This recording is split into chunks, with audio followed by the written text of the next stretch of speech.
వాళ్ళు ఒక దైవ ప్రవక్తగా చూపించే ప్రయత్నం చేస్తూ ఉంటారు. మనకు నిజానికి ముస్లిములు మొహమ్మద్ గారిని దైవ ప్రవక్తగా ఆచరించి అనుసరించి ఆయనను వెంబడిస్తే మనకేమైనా పోయేది ఉందా? ఏమీ లేదు. రాజ్యాంగబద్ధంగా మరి భారతదేశ చట్టబద్ధంగా వారికి ఆ హక్కు ఉంది. మరి వారు సత్యమని నమ్మినప్పుడు వారి ఇష్టం వచ్చినది వారు చేయొచ్చు.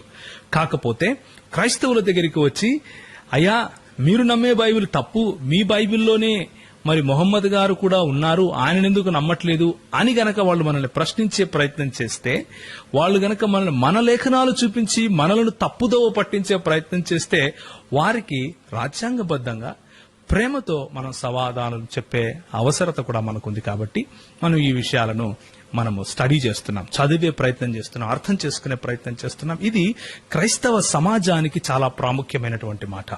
క్రైస్తవ సమాజము వీటి గురించి తెలుసుకోవాలి అన్నది నా అభిప్రాయం.